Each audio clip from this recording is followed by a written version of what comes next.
was a dream. It was a dream. I mean, having worked in the sports media space for 25 years, I did not have a challenge. It was another Olympic Games, another Cricket World Cup, another set of exclusives. You know, you need something to push you to break barriers. The television media space was getting, day by day it was becoming a problem. And I think sport was being treated as a silo. When I say a silo, you cannot have a sports bulletin because that is the worst thing. In the television media space, now if Neeraj Chopra wins Olympic gold, that becomes your prime time. That is mainstream news. For me, sport is always mainstream news. Unfortunately, in the television media space, I was seeing that collapse in India. I thought sport was not getting its due. So it was important to try something which is revolutionary and tries to mainstream sport in this country. And that's why the next logical corollary was this. I had some great years in India today. I have to make this point. I had 9 fantastic years in India today, and I will fondly remember those years. But this was a logical progression that I tried to take sport beyond the remit of television, which was falling short.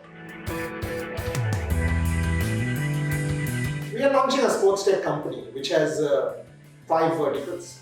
The first is obviously content. If I'm involved and a team of top people, top creative people are involved, there has to be a content play. So what is the content play? We are launching a series called Backstage with Boria. We are launching another series on sports nostalgia and romance. We are launching regular live programming. We are launching content play with breaking news, giving you a little bit of detail on Backstage with Boria, in-depth behind the scenes understanding of athletes, including issues like mental health, winning mantra, leadership, team building, captaincy, and a lot of others. Now moving beyond the content play, there's a NFT digital museum that is planned, including a digital auction. The first one is on the 24th of December, where we want to generate value for athletes and plow it back to sport and create investment propositions using NFTs and digital memorabilia. The third is a foundation from where we want to help para-athletes, and again this is being done with corporate support. Fourth is we are venturing into the sports tech space and finally into the sports education space over a period of time. And content, I must tell you this, will be done in multilingual formats, Hindi, English, Bangla, subsequently in Tamil and others, so as to reach to the masses in every sense of the term. Because I always believe that English has been an instrument of class oppression in India, and we want to address that anomaly as well. See, it's meant for all. It is meant for the entire sporting ecosystem in the country. Now, if I think of the sporting ecosystem, it has a 5-part grid. 1, the athlete. Men, women, Olympic, Paralympic, parasport, cricket, obviously. So, obviously it is meant for each of these people. Because the sporting ecosystem around the world, be it an Olympic Games, who's at the center of an Olympic Games? The athlete. So, it cannot not be for the athlete. Number 2. According to me, the most ignored part of the sporting ecosystem is the fan. Ultimately, the athlete is because of the fan. The adulation is because of the fan. Sponsors are because of the fan. So this fan is at the center of it all. You've got to cater to the fan. Number 3, sponsors. You have to have brands backing you. You have to give them the kind of ratification that they want. If they want to invest in a particular sport, why are they investing in a particular sport? The business of sport, the commercialism of sport. You have to understand what that means. Number 4, you have to work for inclusivity and go down and sensitize. Unfortunately, in India, celebrating disability is still far away. Sensitization towards disability is still far away. So you've got to make a difference there. Finally, you have to talk about preservation. You have to talk about technology and the integration of technology. What does that mean? That means the larger ecosystem of technicians, back-end, creative people, all of who are part of the sporting ecosystem. So corporates, athletes, fans, the back-end of sport who make live sport, for example, possible. So you have to create a narrative that is going to be all-encompassing and reaches out to each of these individual stakeholders and make it relevant for their lives. That's the whole point. You can do that. Why is the IPL the IPL? Because it touches all of these people. The sporting business people, the athlete, the fan, every possible grid, including the back end. That's why the IPL is the IPL. If you do not cater to everyone and take one piece of the puzzle, you will never be able to make a difference to people's lives.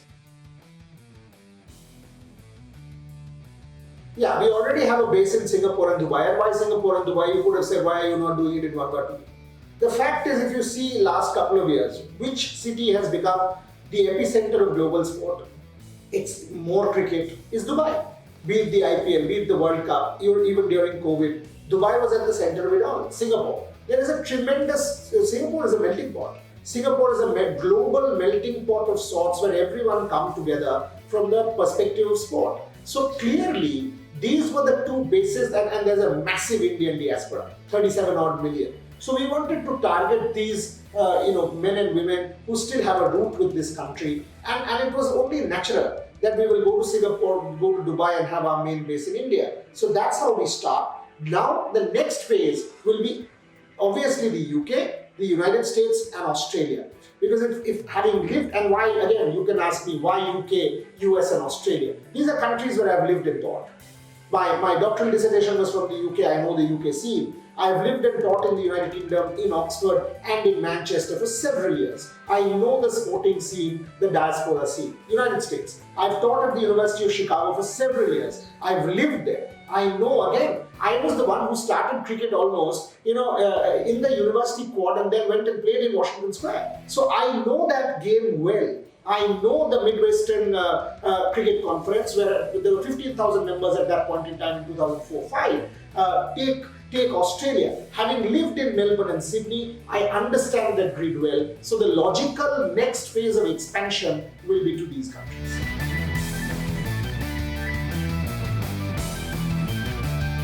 Without tech, there is no sport. Firstly, live broadcast from home, for example, that you are consuming during COVID, what is it?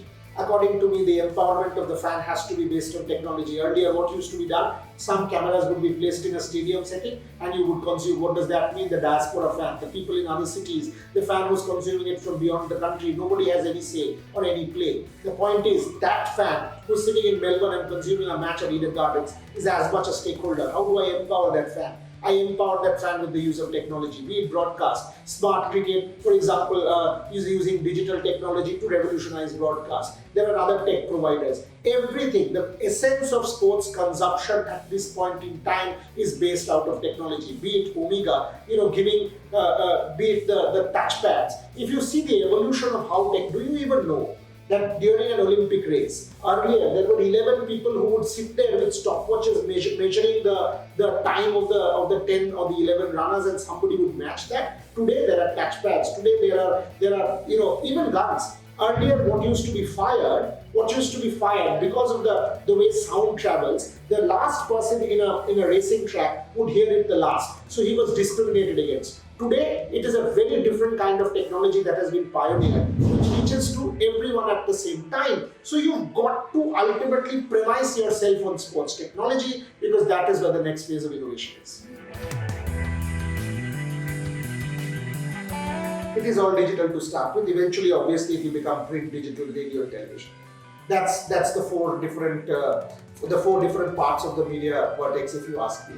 So yes, it is a digital play, and there will be an offshoot in radio and print, podcasts, and obviously print publications and transcriptions and all of that.